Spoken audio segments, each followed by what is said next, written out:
Tell me what to do.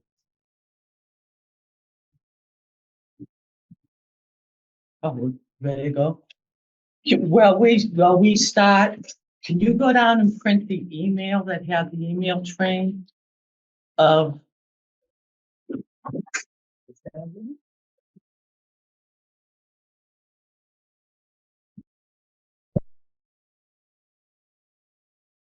I think I have that here. Okay, If you want me to. I think it's the right one. So some of it is the one I sent to you, might be on that email thread too.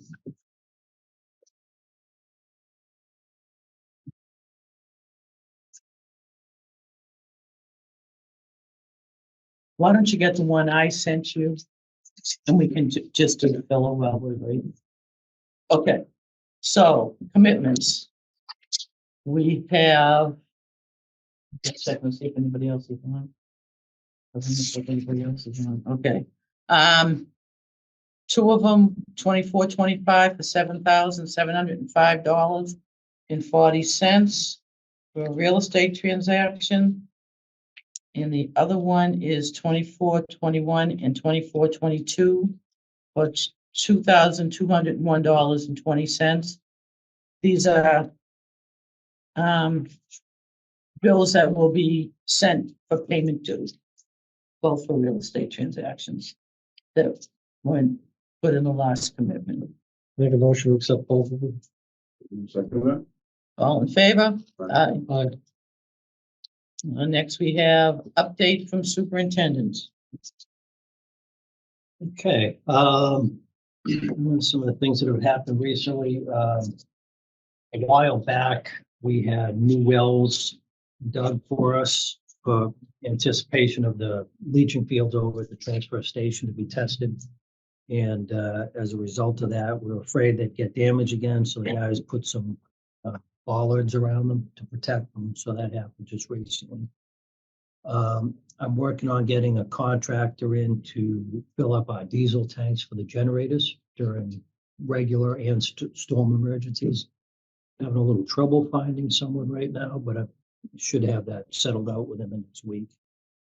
I've updated job descriptions for the two positions under the assistant chief. And as I updated and made some changes on them, sent those over to HR for them to evaluate. So it's kind of a pending project as far as those two positions. Some of the changes I added to the job descriptions were the requirement to be in during snow emergencies, whether it's overnights, weekends, holidays, that, you have to be there and become available for snow-related, equipment-related emergencies. So some of that stuff that I've also changed was the occasional work in confined space entries and hazardous environments. So that's in there. That's important. Yeah, so a lot of this stuff, I feel from the prior descriptions, didn't really point that out. It was more understood. So I just wanted it all written in there. Some other changes I made was the errors in judgment and performance could result in injury or possibly death to yourself or other employees. Just so there's some attention to, the level of importance of the job. For the most part, those were the changes I looked at making. Other than that, most of the stuff is similar. But I did also kind of draw attention to the on-call rotation every 2 weeks that, every 4 weeks rather, that each position's involved in. So again, some of that stuff was understood, but never really put into the job description. So that's another thing I've been working on lately. Just on that subject of safety, we talked a little about this before, just get myself to speed. Do we have, like, in terms of confined space, have people been certified? All Yeah, that? yeah. Right. So we've been certified. doing confined space training on a regular basis. I forget if it's every 2 years that we're doing. Should be it. 2 years, yeah. We do arc and flash training for electric shock and Right, that sort of stuff. Line space, electric shock. I would just thought it should, like, there's a 15-week, that you would, 40 hour would be, but what we do, you Yeah. do is important, but. We haven't done the 40-hour, the Haswalker. Yeah. We haven't done that. But we've done like municipal safety trainings. Yeah. And then everyone except for Dave Wilson have their 1B, 2A hoisting engineer's Oh, license. So yeah. those get updated every couple of years. And then your TCH is updated every year. So Okay. all the safety stuff we're trying to keep up Good, with that's good. and pretty much on board at this point. We just had new plant phones distributed to all the guys. We're gonna be upgrading our call-out system for the plant. That needs kind of some new technology, so it needs an actual telephone number to call out on. And it requires either a SIM card or a dedicated telephone number. So we've got those set up this past week. Jeannie helped with them. But we also need to download an app to the phone. And all our phones had someone else's prior employees' Apple IDs. So we couldn't even download apps to get the new app to go into our log me in system. So as a result, we've updated all the plant phones. Each one has its own Apple ID. Jeannie set them all up last week, so we're all ready to go for next week when we upgrade to this new call out system. Who's that no. call-up system managed by? So Ericsson, Okay. yeah, they take care of it all. So when they've upgraded one of our computers, this week they're supposed to upgrade the next one. And then once that one works for a week or two, they're gonna then set up this new call-out system. The old system worked off like Windows 10, and I guess it's not compatible with the new stuff, so like everything else. Yeah. By design, seems like you have to upgrade. Let's see, I've got a new pump on order for May Ave. That'll be in within the next 2 to 3 weeks. And other than that, it's just business as usual. Process is going great. Everything else seems to be running smooth. And the activity up there is down to just a punch list now? Or- Yeah, we're getting there. It's just a small force now. There's Amanda from Methuen doing the coordinating GCs to come in and finish up their work. And then the last worker that's on site, he's doing some supports for some of the pumps. So there's some minor punch list stuff. Hopefully the next month they'll wrap that up. Good. So yes, it'll be nice when they're gone, but we're getting there. You want to cover the annual report? Well, Oh, yes, I don't have it completely finished. My day got a little crazy with water main breaks this morning. We had to go mark out and some other things I had to deal with today, but I've kind of put together the 2023 annual report. There's a few pieces of data we're waiting to get in after December 31. So those will probably get updated possibly tomorrow or the next day. So within the next couple of days, we should have a complete updated 2023 report. And I can email it out to everyone, but it goes over some of the information on it, the total gallons that we treated for the year. It's somewhere in the range of 104 million gallons of wastewater. We're approaching that 300,000 gallon a day average that required us to upgrade the plant and upgrade the leaching fields and everything else that follows along with that per permit. I touched on the fact that we've moved into a 3-tank operation. Mentioned Bob's retirement. The fact that Gene has joined us. And then just some notes on the plant upgrades, some of the things that happened through this past year with the upgrade. Yeah, that's essentially it. So, like I say, I'll have a completed final version probably within the next couple days. One question, I think. Do you have influent nitrogen, as well as the judge? Yes. Is that ammonia or is total nitrogen in ammonia or is it just ammonia? So they just recently changed how we report our influent or what we have to report for the influent. And I believe it comes in as ammonia and maybe total nitrogen. I have to look at that because there's a recent change. Pecan is really irrelevant at that point. The reason I'm thinking in the TED of the number of gallons treated a year, the pounds of nitrogen, since we just went through this, kind of a big deal. So the number of pounds of nitrogen removed from the Jones River. I can do the calculation. I just need to know what came in, what goes up. Oh, wow. Should be like, So on a monthly average, because just give me, we give, yeah, we do any average, just give me a Fine number, month. a monthly average is fine. And you give me a couple months, maybe like the middle of winter, middle of July, something like that. Okay. I'll figure the numbers out. And then just say this resulted in nitrogen. X amount of pounds of nitrogen as nitrate removed from the. Okay, That would be a good. so I could give you like know. 4 different months. Yeah, it's two's fine. I don't think it's an average. It's gonna be, Okay. I'm trying to make a point. Yeah, no, that's, Yeah. that's, A big one. Yeah. actually. that's No, very good. That's good.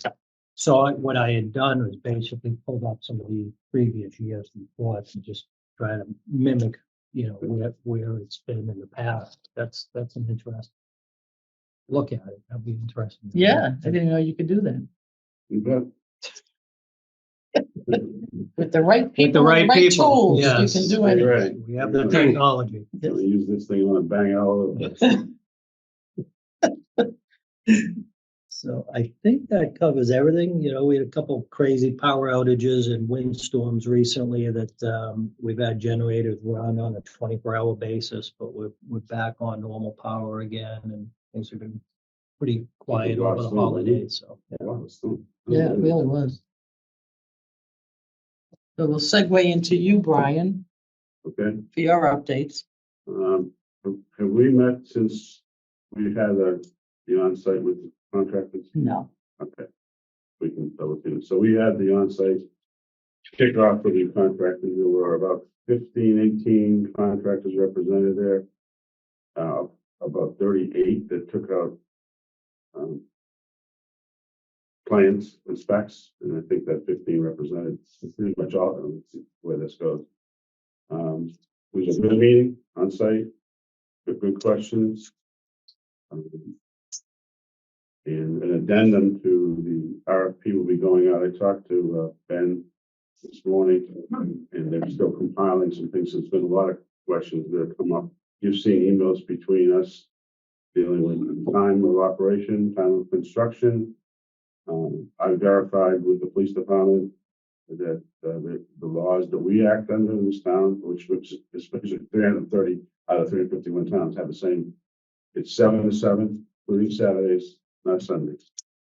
And we won't need a detail, but we might want to have a detail thinking about this on a Saturday or when we first start construction. This is dumb thinking about. Yeah. Or when we have a particular kind of input-output of trucks and we're coordinating with the contractor through CDM. There's like 35 trucks going in on a Saturday on Brook Street and at the intersection. You might want to think about having a detail just in case, particularly early. We did have, so the questions about timing to get that 100 days that we put in were basically about, well, we can't work 8 to 5, and I really didn't pick it up on the 8 to 5 as soon as I almost said to them, no, it's going to be 7 to 7, because that's what we did before, but I didn't want to get too far ahead. And I verified that we can do that. And I also think we talked a little bit just about having a small advisory committee of neighbors to the construction, and talked to Dave about this and a couple other pieces of how we make this efficient, but just so that sometime in the February, it's only a month away. Yeah. This is what rockets. This is exactly what I wanted to have happen. 3 weeks. I wasn't a bit. That's January 24th. remarkable. That 3 is weeks. crazy, That's- crazy Okay. speed. March 1st, we're starting construction. Unless something else happens over to a second, but that's the advisory committee, leaders will buy the property. I even thought about all of us, one of us, going out Saturday morning, say, hi, I'm Brian, I'm in the sewer commission. By the way, do you realize we're cutting all those trees down? And, well, no, that's, I'm sure the abutters have a pretty good idea what's going on. They were actually, a couple of them were involved in the very initial conversation that's what I need to hear.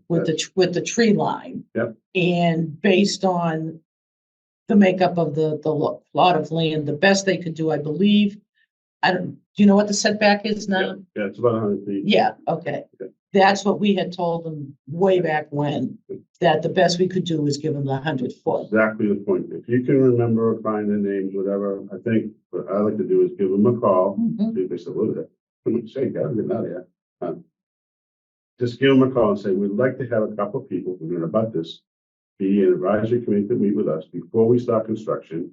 And we have a little meeting and say, this is what's gonna happen. We're gonna cut these trees down. We're gonna be putting the fence up for the turtles. We're gonna be doing the X, Y, Z. Yeah, And the reason we want to have this construction expedited to get, there's a lot of reasons, but the reason for their purposes is we're in and out of there from their house. We move from their house out to the street, away from them towards the T. okay, Okay, so that's all done.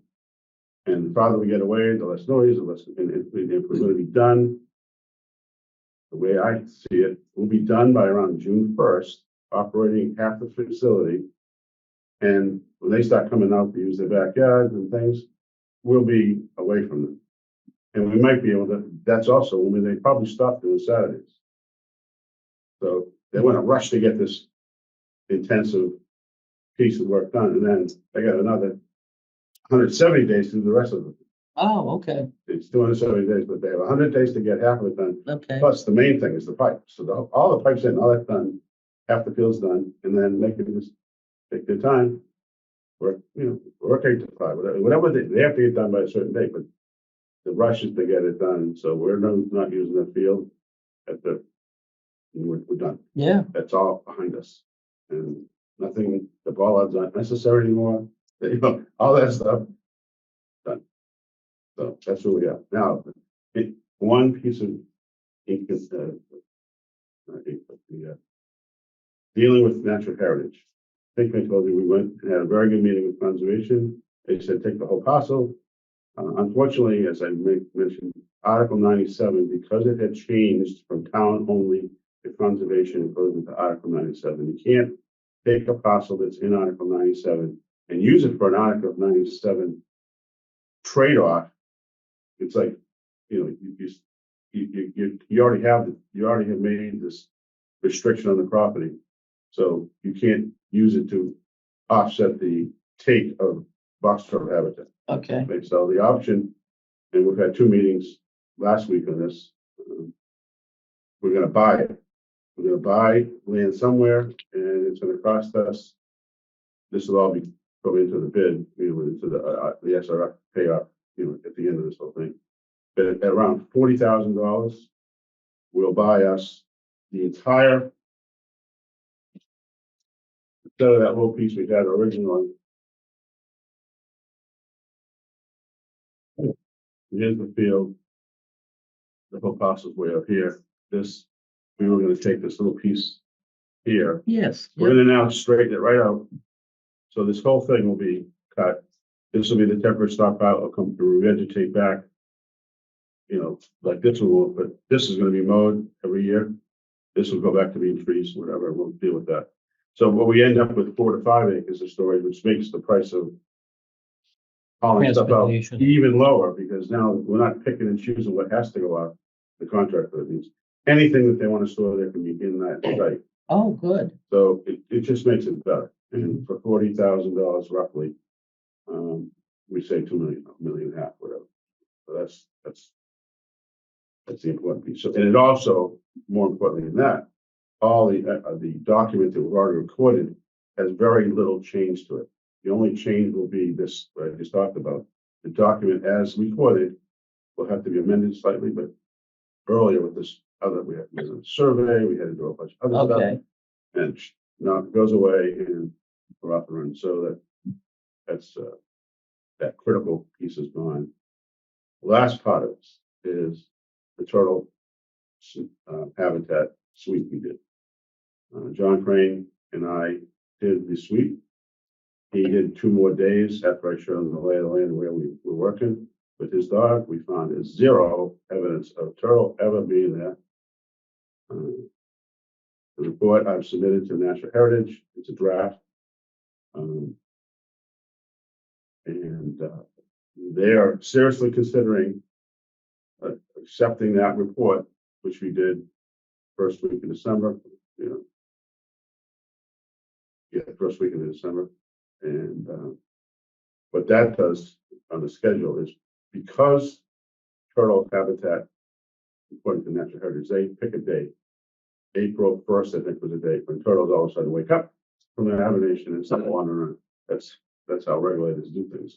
Which that doesn't really happen in real life.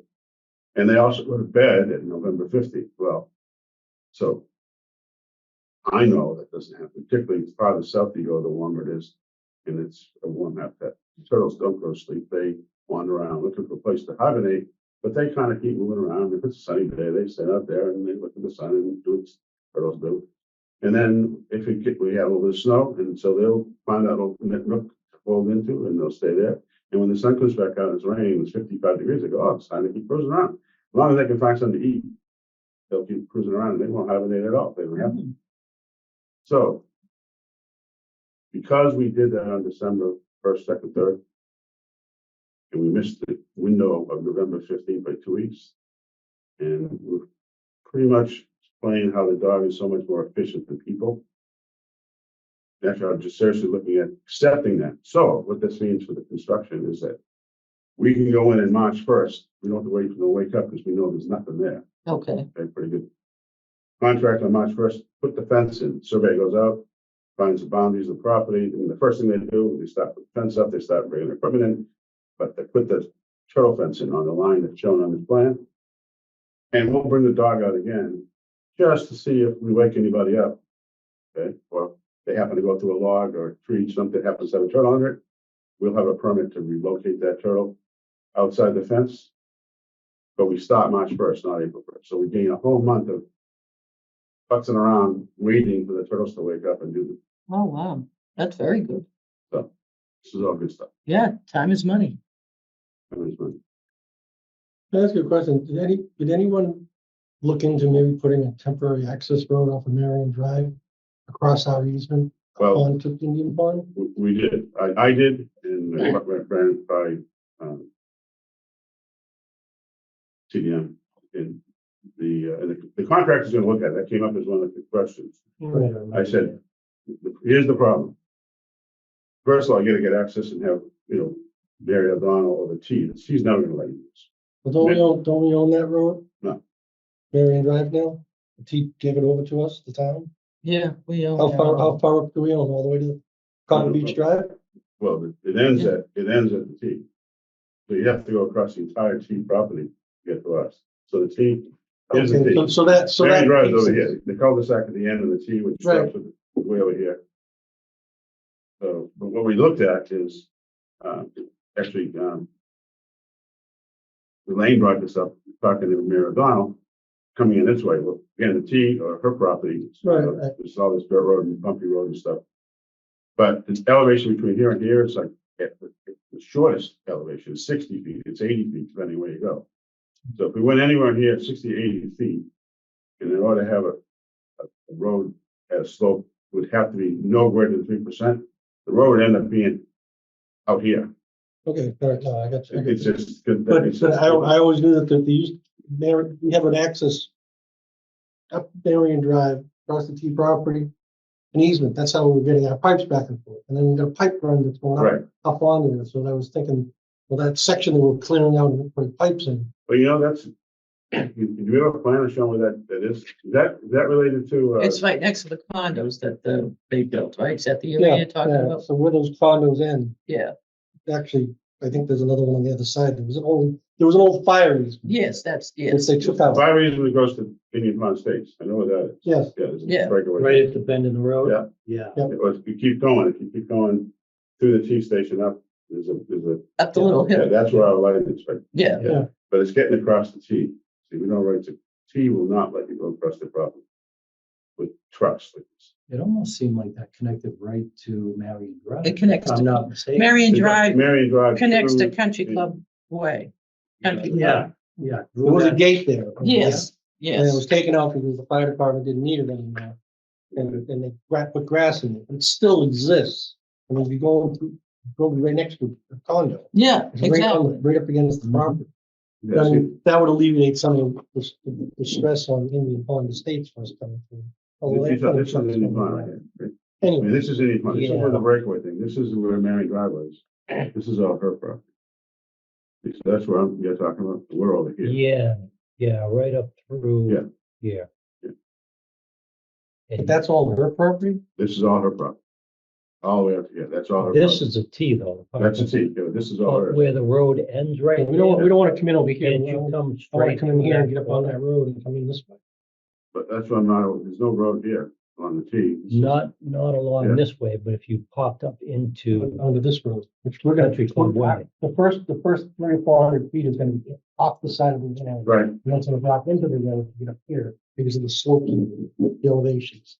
Well, that's something, It was just a question because Yeah. like I said, it would alleviate the majority of the traffic coming in on Brook Street, yeah, almost all of it. and especially if they're just going to Mary O'Donnell's. or There's trucks going whatever in and that out of there all the T- time. TK. problem, well, there's a couple things that mirrored on. Yeah, you'd have to look at it. Because there's all kinds of, she's used this for other purposes. I'll Yes, leave it at that. Yeah, we don't know. We don't want to come all the way down here and go up. I was just thinking Yeah. right That there. little jump right there. And because we gotta clear it anyways to get up. Well, we have easement already there. Part of it, yeah, it's goes back out into the road. It's in the road. It's in the road, in the road.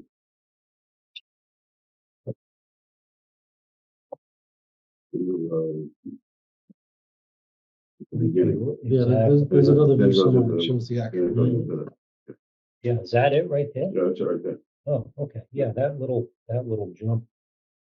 And that would save a lot of headaches. If they come in, if they could come in, that's a big better question, I guess. That's a. Don't want to tell the contractors anything what to do. No, They bring I it just- up. They'll dig into this. They were there. Yeah. They can find an easier way. Pretty familiar with. And stay off of the residential streets getting in and out of there. It's all Local industrial guys commercial. asking, could we just? Oh, come that good. way? oh, okay. Well, to Bill's point, we do own Marion Drive, You do. yes, Tom, Don does, Yeah, the T gave it over to us. And yeah, $300,000 to fix it or something. yeah, okay, so then that's, this gets to the question of, as an addendum or in the answer to the questions not out yet, as Ben has not done that, to answer the question of scheduled timing, access and egress questions. They're gonna put a plan together that said you will only go access from Route 80, Brook Street, in the front, left and around, not right. Nobody goes right. Not okay, through the neighborhood Okay, Yeah. that's the necessarily, plan, but just- yeah, so that we don't disturb the fewest amount of residents. Yeah. Not everybody. Yeah, because if you have to go next to that condo, you're gonna go buy that condo every day anyways. So how would we get to the point of determining whether we could use that access? Do we have to get word from anyone, or is it something we just say, hey, we can use that access point? Yeah, we're gonna have to ask somebody, because there is a, that breakaway fence for the fire department was owned by the T when I was involved with that.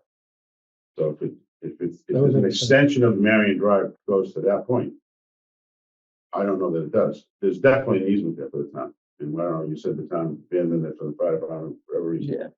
So, it's I'd say start with Paul Bassler. Oh, yeah. Let him take the heat. I don't know. At least he can determine how viable it is, Yeah. who owns what. We don't want to Cub Beach Drive or anything. We already have it clear. Right. Yeah, because that's a And straight. even I don't if know it how they was- left it. When they If- took, when If the the Spaniards neighbors were were, still own, I mean, the easement's still there because that's recorded, okay. you know, so it's Yeah. not, that wouldn't have been taken away. But it's not a road, it's not a road, right? It's not paved. It used to be a Partially dirt paved. road. yeah, I think It's it's partially, I partially. think it's not very wide and probably overgrown Well, with some on, brush, but on, on the T side of it, it's paved up to the top of the hill Yeah, to where the fence was. On the other side, it's all grass now. oh, it is. Yeah. It's grass. It used to be all dirt. Okay, Everybody used to park their car there and walk to the T okay. from Indian Ponds, and then Fred Junior built the condos there and said, no, you can't do that anymore. We're getting rid of the access, and the kids are going through that way, and because you're walking right alongside of one of my condominiums. So that would be an issue if we were to open it up, but we make an agreement with the neighbors that, hey, at the end of the night. Don't we have to open it up anyways to Yes, put well- pipes in the ground, or no?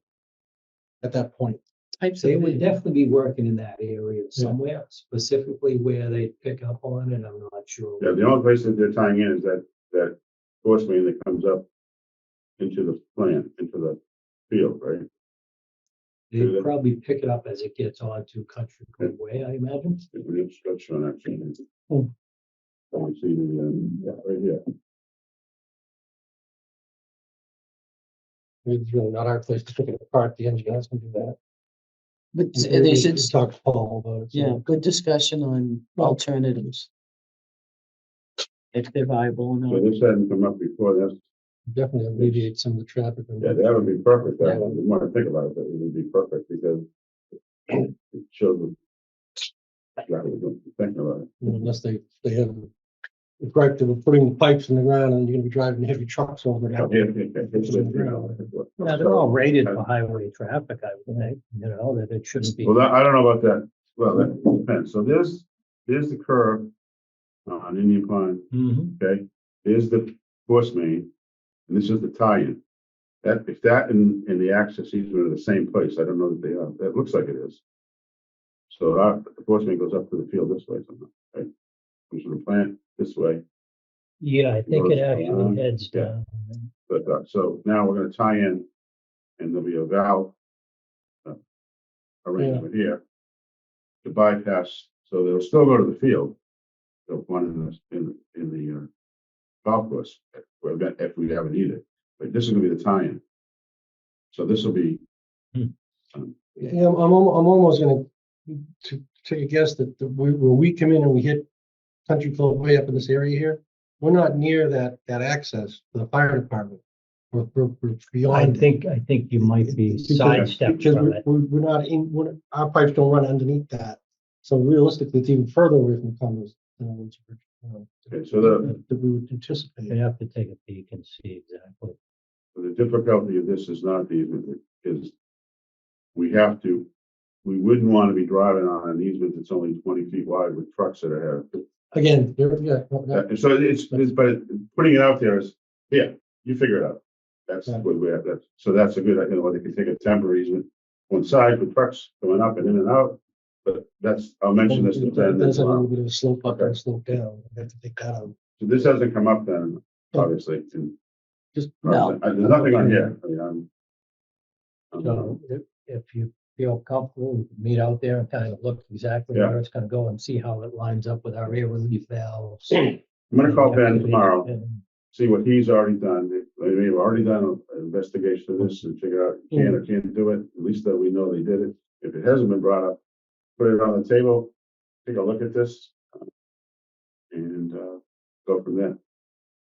definitely a shortcut. Yeah, it would do it, it gets to the residents' issues, it gets to, it's easy to come off of Route 3 going through that road. Yeah, And, traffic coming up All right, perfect. Brook Street and up by the Cancun, that's already a traffic jam. And so you get school coming and going, Yeah. those timeframes are brutal. that's, yeah, the more I think again, think about it, what, hey, this actually solved 10 problems. Yeah, that would be perfect. I'll bring this up to Ben and ask him to take it from there and coordinate with us. okay. I don't think there's any Even other at that questions. the that came pinch up. point, maybe the T will give us the permission for temporary easement, more towards the parking lot. Work hours, staging area, use of the water department. Yeah, you can care that, So I'm right? gonna take care of that probably tomorrow. It's just that you barely use the connection to do hydrostatic testing at that pipe connection. Usually a town will have a pressure meter with a backflow preventer, all this stuff you have to buy from town. They watch it, they will meter, like you charge you 4,000 times more than the water's worth, and it, pays for the things. Basically, the pressure test force maintenance, Okay. town water to do that. It's So about this big. Chris was on vacation last week. So he just came back today to 2 emergencies. So I Yeah. said, "Well, I'll bother him tomorrow." Right. Yeah, Crescent Street, it did bubble up for a couple of days. Yeah. Not too bad. Brook Street was full of pretty Is it good, right in front of Grant's, almost near Grant's. Oh, house, really? Right at the entrance to Country Club Way, yeah. Perfect place right there, ties it all together. You got As long as it was clean water coming up, we're good. I think that's everything. Okay. Do you want to talk about the audit update plans, regulations? Yeah, I just kind of I know we're all been busy, just, for me, the regulations I get to a point, I'm just all taking its priority. The plans were just, I did have a chance to talk to Gene, and, things are going in a really good direction, and it's tying into the software, helping. So I'm gonna just letting these guys, you guys figure that out, and whatever works, but so we can get to a number we know what we need, and then I can take those, even if you get 1 or 2 drawings, take that detail that you've decided and put it into the regulations. Because I want to be able to do something like phase area, pump station area X. We have this amount of available gallons. This is the amount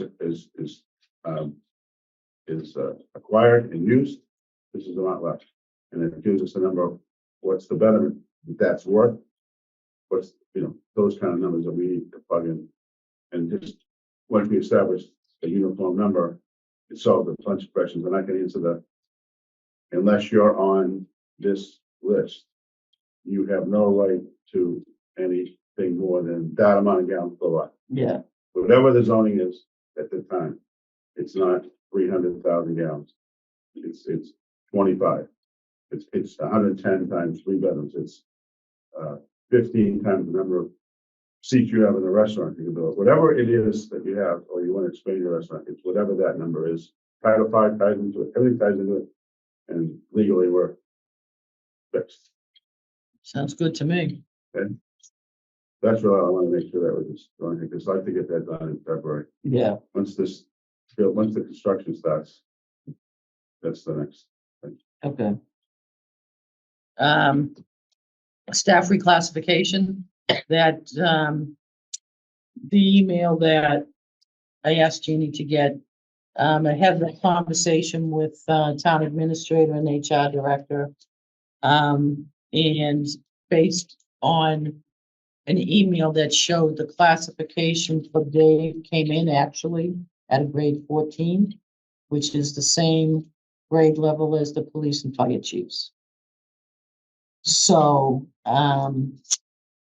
there was some conversation on, I don't want to misstate myself here.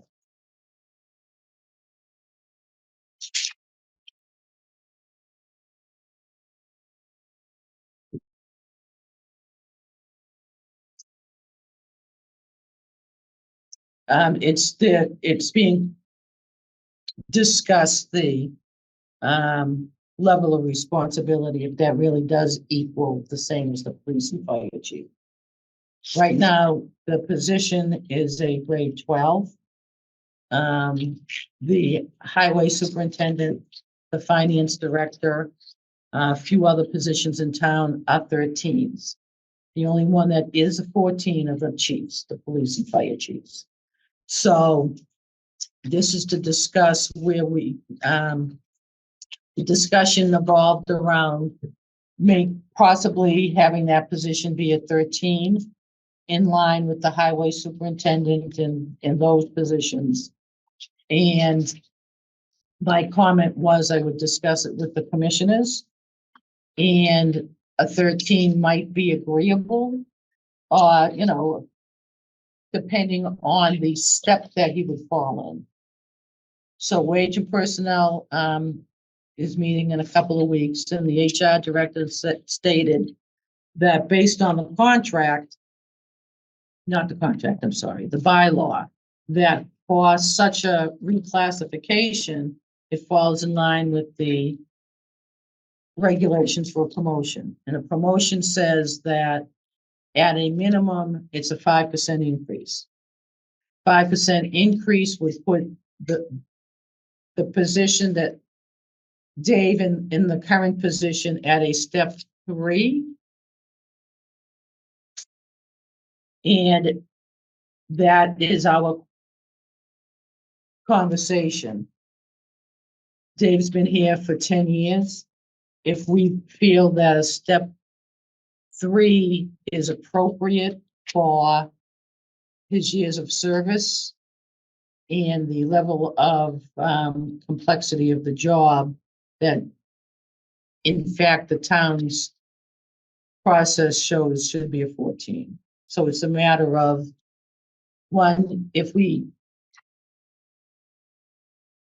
are comfortable with it being a step 13, and if so, I'm sorry, grade 13. If so, are we comfortable with a step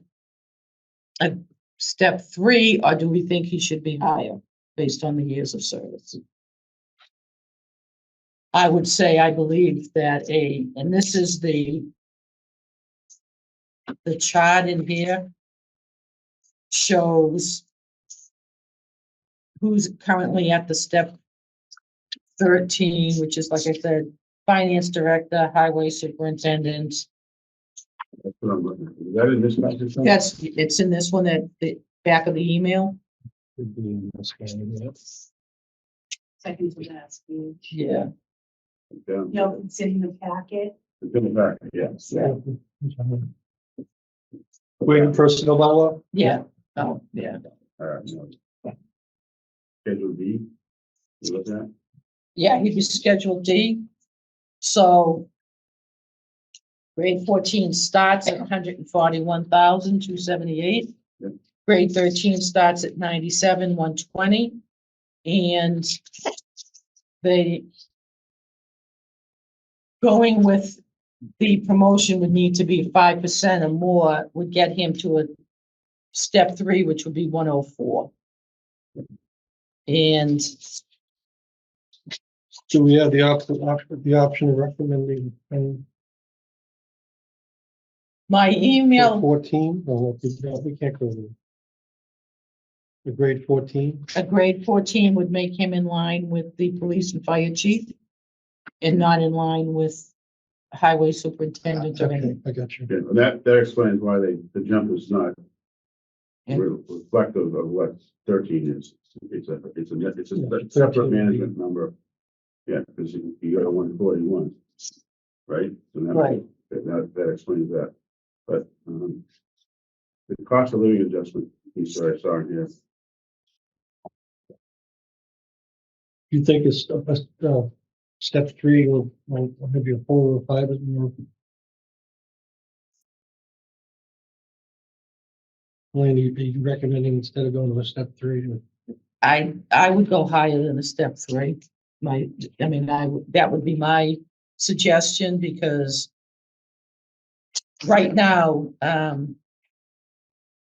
if nothing is done, if he stays at his regular grade 12, his rate of pay would be $98,000. Okay. So just for an extra, we've proven the complexity and everything else. So you're at a grade 12 now. The recommendation is that you go to a grade 13, which is in line with the highway superintendent. Right. Okay, so I'm in agreement with that. And then it's a matter of And the steps above that. right. And it's probably more, not necessarily, and I know I said it this way, not necessarily in line with the highway superintendent, but not the same as police and fire chief.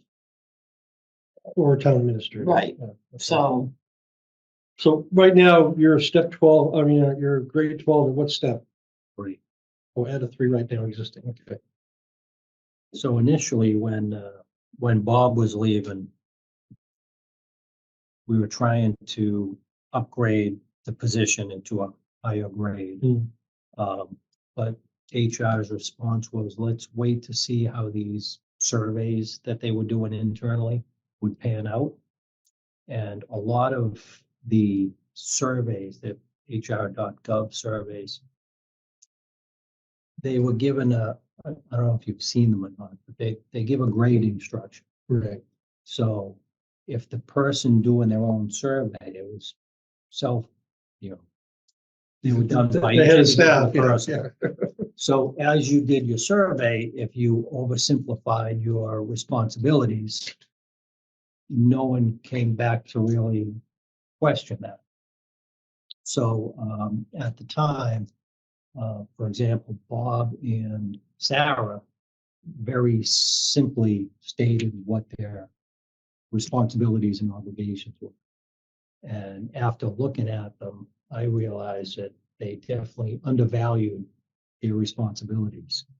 So the HR.gov survey landed that position into grade 12 because they assigned a point structure to it. Mhm. But as we went through, Elaine and I both looked at it and filled out what the responsibilities are more accurately described as. And that's where the HR and town administrator say, well, these are more in line with the police and fire chief, which I understand, coming in as a police and fire chief, it's not reasonable. I think, if anything, there should be some sort of middle ground. So anyway, the long and short is, at the time of me being hired, I was hired in as a grade 12. So I came from step 7, and it was what would have been in the old system, I think was a 9, but now it's probably, I think Carl's an 11.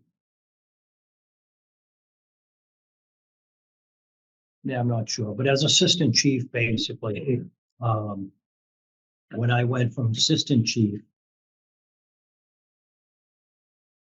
to chief, my yearly salary pretty much ends up the same. So as assistant chief, you get your overtime and all that sort of stuff. So right now, if I stayed as assistant chief, I would have made 95,000 this year. As chief, I'm making 95,000. So my responsibilities have, doubled or tripled. Oh, yeah. And my compensation is basically, if I stayed assistant chief, I'd be getting paid the same salary. Now, they don't have like deputy chiefs, or fire deputy chief, or Their contract, that fire chief, the deputy fire Deputy. chief is a contract. okay. Let me They're see. not on, Yeah, Okay, so I was just curious because that would be, like, you would Right. particular case, you deputy, now you chief. And that's and an that's why, important point. I'm sorry. So what you just said, the background, I didn't realize the background going from union to management union, the way this is set up, you say the same. That's important. My end salary is pretty much equal. In fact, I just looked at my last paycheck for the year, and I'm at 95,000 for the year. And half of the year I was assistant chief, and half the year I was chief. So the second half of the year you can make is more pretty money much the same as the first half. working callbacks and All right. So essentially, I'm getting paid the same amount of money I was as assistant chief. That's how it And- rolls out. if this wasn't a wage and personnel position, if you were a union, within the union for a promotion, you were a step 7. If you went to a higher union position, would you have been taken over at the step 7 in that higher position? So, So if you stayed within your own union, you would have gotten a promotion at the step you left. at step 7, yes. Okay. So if you take that a step further, Right. then you could potentially fall into a step 7 in wage and personnel. It was step, And that's initially what I was arguing at when we were going through this whole debate. Uh, Trying, when I first applied for the position, that's where I was gearing myself towards, is it should be step 7. And Under grade 11. under 13. So you want to, you want him at 13 at the step 7. Is that what I'm hearing? If, I'd say that could be our recommendation. Yeah, because then another 10 or dozen years later, he'll be going up to step 14 anyway. Right. And again, it's in between the two. it would, yeah, you max out at step 10. Yeah, and then you'd have to move up. Then you just get COLAs. Once you max out. Right. Yeah. I don't have a problem with, I recommend the step 13, grade 13, step 7. It seemed reasonable to me, especially where he's breaking even what he was doing. And especially with the evaluation based on the new process, had him falling at a higher grade to begin with. Right. And being sensitive to the fact that you can pretty much say that's a category for police and fire, then we would back off of that and You're right. and go to a grade 13. But within that grade 13, flexibility to acknowledge the change and the upthing. And what really made the significant difference was the complexity of it all, but then the education level. Having the certification being acknowledged as a master's because of the industry standard that the staff he supervises, if you have 7 years, I think it was 5 years or more, that equates to a master's degree. Right. The staff he supervises. And most of the staff he supervises all bachelor's degrees. Yeah. Basically. They're all grade, as they're all working grade their way 5. up, Yeah. They're all grade You know, 5. So it's a mind shift that certifications are as valuable as a master's. And then and that's what the OSHA stuff is on top of, it's not just wastewater, it's you're in an unsafe, potentially unsafe environment every day, confined space, and you gotta get in there. You gotta do stuff, you gotta know what you're doing, it's always 2 people. All those kind of things. So another piece of this puzzle is, a lot of the people that are in, say, so I'm currently in grade 12. If you look at some of the grade 13 people, just from memory, go back to the sheet. It's finance director. and just Superintendent of streets.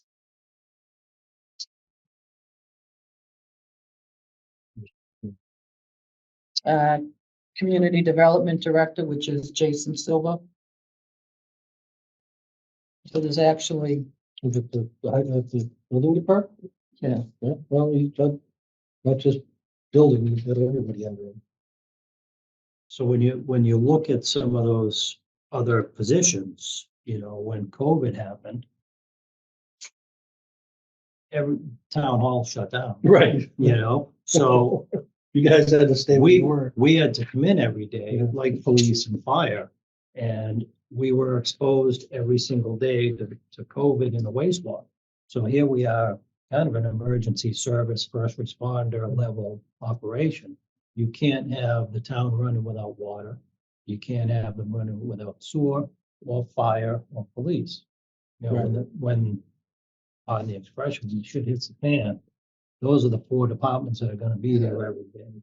Everyone else can say, hey, you can't come in because of, COVID restrictions or whatever. Even And that's highway- pandemic. Highways in there with Sure. I think we're, You're looking at that, public safety aspect of it. So I can see where it gets up to that grade 14, but I see that I don't think it really sits in the level of police and fire. You know, I almost feel like they should create this new category, because you look at these things. And when you follow on step one, grade 13, you're at 97,000. You go down to a step 12, you're at 88. There's relatively small jumps, say $9,000 difference. Mm. And when you go from 13 to a 14, you're looking at like Significant. $43,000 Yeah. jump. Well, that's a jump out, I mean, the whole thing. There was no explanation for it. There's no middle ground. Yeah, there should have been there should be a 13A, B. In front. Or Right. 14. Or Well, whatever you wanna do. 13, 14, Yeah, and even 15, between 16. 14 and 15 is really insignificant. Right. So you're looking at that, you know, that's the only position really from a 13 to a 14, then it just all of a sudden spikes. Right. You know? I believe we have, the support for grade 13. It's a matter of which step, I think, is the discussion point. So that would be the middle point, be basically back in the middle between a 13 and a 14, Yeah. 121,000. So I mean, if we're, I'm sorry. I'm sorry. If we look at the email, and I think you had a question to HR, and I don't know if they ever responded, that there's a minimum of 5%, but they never really got into anything beyond that. That's a Right. minimum. I read the bylaw and it doesn't say promotion needs to be a minimum of 5%, but a maximum of 50%. There's no maximum. So I take that there is flexibility depending on the circumstances on what step. Personally, I want to keep him as long as he wants to stay. And that's through retirement. You know, Well, Right. I don't want to lose him off to somebody else. I'm looking at this a little on the same theme, but more back to the step you're at currently was misapplied or misidentified or whatever the right miss is. And you should have been closer to a 110 or not, you know, a 12 step 7. Yes, if you Okay. follow along with the union Right. contract, Right. that's how they operate. The union Correct. contract is when you go from, say, a 9 to a 10 or a 12 to a 13, whatever it is, you don't slide back on the scale. You Right. just move up a grade, same step. And taking that, which that makes a lot of sense to me, because the difficulty, as you just described, the requirements for the job with the promotion did not reflect that financial jump because of the way the system was set up at the time. Right. And the understanding of the position was wrong. We fixed one, trying to fix the other one. You go to 110, which should be the legitimate place where you should be at. And then you go up, the next one would be, the 5% goes up to the 117. Taking that logic, that's just an adjustment. Mhm. When you talk about just finished building a plant and you were critical to that, going to 121.5 makes all kinds of sense. Yeah. You I know, I and could, then I you know what I'm support saying? that. Yeah. So it's not just making this up, it's, there's a logic to the whole thing. And it starts with where we started, the 98, and that adjustment back 6, 8, 10 months ago, whatever that was. Yeah, I think we're on the same page. Okay. Yeah. Then with your, we're gonna take a vote on that. Just that we'll recommend to management, wage and personnel, grade 13, step 7. Yeah, I make that motion reflecting the adjustment from a union contract level to a more management level, the reflection of the complexity of the job. Make that motion. I'll second that. All in favor? Aye. Aye. Okay, so with your permission, I'll respond to that email with that language. Okay. And then we'll post for whenever we find out wage and personnel. I just quickly, making that adjustment, it's a 10% raise. It's not, if you look at it from 98 to 120, Mhm. it's the way that you make the adjustment to where it should have been, it's about a 10% raise. So it reflects the 5% plus a what limited ability we have for a performance race. So Right, instead of 5, Yeah. you really looking at 10%. Yeah. that, Because you Have you done could this? double your responsibility. Yeah, and As we go along. when I had this discussion back in April and May with HR, I kind of felt like if you're at a step 7 on the union contract, that's how that operates, and it should, especially if you've been here 10 years and you know, you're at a step 3, 10 years in, you should be at least closer to a step 10, you know? And for some reason, when you go from the union contract to agent personnel, I know it's a different contract and a whole different scenario, but it should carry that your years in service should be reflected as a higher step. I'm laughing because as a senior citizen, I can tell you, because I'm on social security, I got a 9.2% raise last year. Just a little bit. So, So I got something to look forward to. anytime this year, and I'm still working. Well, we're glad you're still working. Yes. You've been a big help to this whole, Definitely. leaching field project and saving the people Here's some what we're people laying some out. money. So glad to have the help. Yes. So I'm here. I feel good. But I appreciate you guys going back for it because it's been That's where you should be. it's been a challenge for the last 6 months. I'm gonna bring all my, once we get the office situation straightened out, we had a little time. I talked with Gina, you know, where we go, this is getting bothering more than anything. We can't go to tiny office, smaller office, no, because I put everything. Yeah. So that's a. Did that Is involve- that still squashed at this Yes. point? Okay. At this point. Because I got a bunch of stuff to bring, like a lot of technical stuff that I'm gonna be free for the sewer commission. So my wife won't kill me, she can stay home. She's We have like, the But it's Brian, all technical stuff, you know, I gave you the poster. the You know, Brian Donahoe Library. I'm serious, it's got a lot of good stuff, No, I mean, and we can start training people, like, the way you in the room, at least, when you wanna get in. And then there's all kind, I have all the, this is for staff too, I have like 30. Exams, Mhm. all that, the PCH, you need every 2 years, you have to have 20 every contact hours. And I just got my new license officially, I'm official another 2 years as of yesterday. oh, wow. So, well, there's all this stuff, Yeah, that's what the value is licensing. grade 6, yeah, just to get to the seat. Okay. Septic systems haven't changed that much in the last 30 years. Actually, they have. Well, the newer systems, the past systems, still a little dirt, rock and some drainage. Those work as long as you have 2 or 3 people that don't drink a lot. Yes. Well, anybody else have anything? Make a motion to adjourn? Okay, Exactly. all in favor? Aye.